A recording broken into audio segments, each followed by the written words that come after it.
National Herald case में राहुल गांधी से ED दफ्तर में हुई पूछताछ। ईडी ने के 4 अधिकारियों ने राहुल गांधी से पूछताछ की। जॉइंट डायरेक्टर लेवल के अधिकारी भी पूछताछ में शामिल हुए।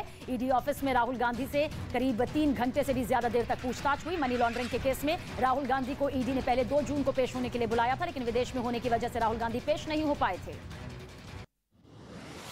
नेशनल हेराल्ड मामले में कांग्रेस नेता राहुल गांधी ईडी के सामने पेश हुए, तो वहीं पूरे मामले को लेकर बीजेपी ने कांग्रेस पर हमला बोला। केंद्रीय मंत्री स्मृति ईरानी ने कहा कि कांग्रेस भ्रष्टाचार की समर्थक, कांग्रेस पार्टी जांच एजेंसियों पर दबाव बना रही है। इसके साथ ही स्मृति ईरानी ने राहुल गांधी पर भी कई आरोप लगाए। स्मृति ईरानी ने कहा कि राहुल गांधी अभी जेल से बेल पर हैं।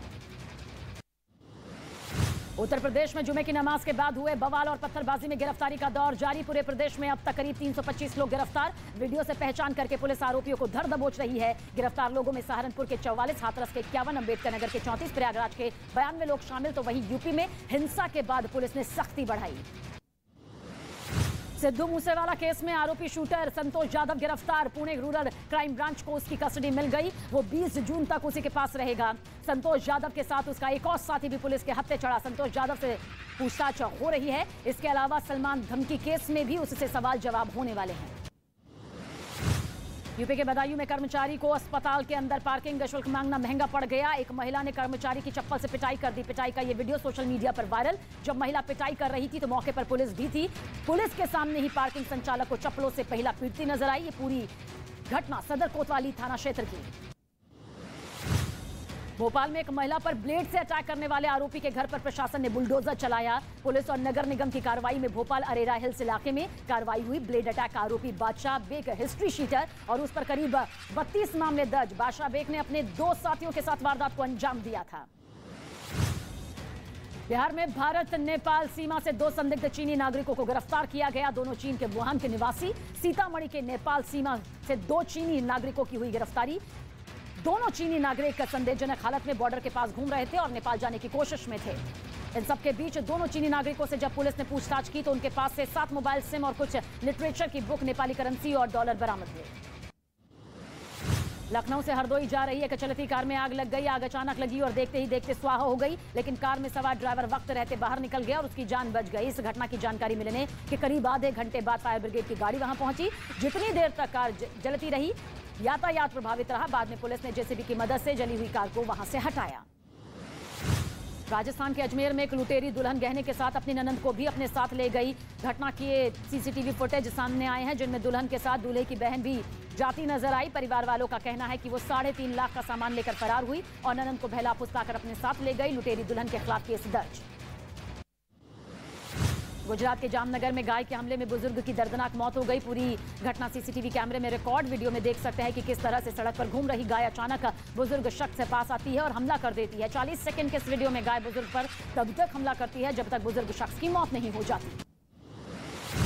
बिहार के गोपालगंज में जल जीवन हरियाली अभियान के तहत अतिक्रमण करने वालों के घर पर चला बुलडोजर। इस अभियान का मकसद जल स्रोतों को बचाना है और इसी वजह से इस अभियान के तहत उन लोगों के घर तोड़े जा रहे हैं जिन्होंने तालाब, नदी और सड़कों की जमीन पर अतिक्रमण किया था। गोपालगंज में 2 दिन प्रशासन की कार्रवाई हुई और 60 से ज्यादा मकानों पर बुलडोजर चला। छत्तीसगढ़ के जांजगीर चांपा जिले में खुले बोरवेल में 10 साल का मासूम बच्चा गिर गया। राहुल साहू नाम का इस बच्चे को बचाने के लिए पिछले करीब 60 घंटे से लगातार रेस्क्यू ऑपरेशन जारी। पुलिस के साथ ही एनडीआरएफ और एसडीआरएफ की टीम भी बच्चे को बचाने में जुटी। शुक्रवार को बच्चे के बोरवेल में गिरने की खबर प्रशासन को मिली थी, जिसके कुछ देर बाद रेस्क्यू ऑपरेशन चलाया गया। उज्जैन में हुई बारिश से महाकाल मंदिर के अंदर पानी घुस गया। यहां मंदिर में पानी घुसने से अफरा तफरी मच गई। पानी बाबा महाकाल के गर्भगृह के सामने नंदी हॉल तक पहुंच गया। इसके अलावा गणेश मंडपम के पास भी ऊपर से झरना बहने लगा। मंदिर में पानी भरने की वजह से भक्तों को परेशानियों का सामना करना पड़ा। मंदिर समिति ने जैसे तैसे वाइपर से पानी निकालकर स्थिति संभालने की कोशिश की और इस बीच कई श्रद्धालुओं का प्रवेश भी रोक दिया गया। श्रीनगर के बालटाल में सिंध नदी में फंसे 4 लोगों को सेना ने बचा लिया। इन लोगों की गाड़ी नदी में फंस गई थी और तेज बहाव की वजह से वो निकल नहीं पा रहे थे, जिसके बाद सेना ने रेस्क्यू ऑपरेशन चलाया और नदी में फंसे लोगों को बचाना शुरू कर दिया। रेस्क्यू ऑपरेशन की जो तस्वीरें सामने आई उनमें सेना के जवान क्रेन की मदद से नदी में फंसे लोगों को बाहर निकालते नजर आए। यूपी के इटावा से मारपीट का एक वीडियो सामने आया, जिसमें 2 गुट एक दूसरे पर लाठी डंडे लेकर टूट पड़े। इन लोगों को स्थानीय लोगों ने रोकने की भी कोशिश की, लेकिन मारपीट करने वाले सुनने के मूड में नहीं थे। वो एक दूसरे पर टूट पड़े। इलाके के लोगों ने आरोप लगाया कि पुलिस की लापरवाही की वजह से बात इतनी बिगड़ गई। जम्मू कश्मीर के सुरक्षा बल के हाथ बड़ी कामयाबी लगी। पिछले 24 घंटे में सुरक्षा बल ने 4 आतंकियों को ढेर कर दिया। घाटी में इस साल अब तक सुरक्षा बलों ने 100 आतंकियों का सफाया किया, जिसमें 3 पाकिस्तानी नागरिक भी शामिल रहे। रविवार देर शाम सुरक्षा बल ने लश्कर के आतंकवादी आदिल पारे को एनकाउंटर में मार गिराया। महाराष्ट्र के औरंगाबाद में हथियारबंद बदमाशों ने 2 युवकों पर हमला कर दिया। इस हमले की पूरी वारदात सीसीटीवी कैमरे में रिकॉर्ड हुई। सीसीटीवी वीडियो में हथियारबंद बदमाश 2 युवकों पर हमला करते दिखाई दिए। इस हमले में दोनों युवक बुरी तरह जख्मी हो गए, जिन्हें इलाज के लिए अस्पताल में भर्ती कराया गया। यह पूरी वारदात औरंगाबाद के शेखटा इलाके की है। वहीं पुलिस आरोपी की तलाश में जुटी। बॉलीवुड अभिनेत्री श्रद्धा कपूर के भाई सिद्धांत कपूर को बेंगलुरु के एक होटल में चल रही पार्टी में पुलिस ने छापेमारी के दौरान हिरासत में लिया। बेंगलुरु पुलिस के मुताबिक वो कथित तौर पर ड्रग्स का सेवन करने वाले 6 लोगों में शामिल है। पुलिस के मुताबिक यहां पार्टी चल रही थी। रिपोर्ट में जिन 6 लोगों के ड्रग्स कंज्यूम करने की पुष्टि हुई, उनमें एक सैंपल अभिनेत्री श्रद्धा कपूर के भाई सिद्धांत कपूर की भी थी। पुणे पुलिस ने बड़ी कार्रवाई की। पुणे शहर की पुलिस ने एक कबाड़ के कारोबारी को हिरासत में लिया। उसके पास से 1105 गोलियां जब्त की गई। ये जानकारी पुणे पुलिस की तरफ से दी गई। पुलिस ने बताया कि दिनेश उत्तर प्रदेश के प्रतापगढ़ जिले का रहने वाला है, जो लंबे वक्त से पुणे में रह रहा था। पुलिस की जानकारी के मुताबिक कबाड़ के पास से 1105 गोलियां समेत 56 जिंदा कारतूस बरामद हुए।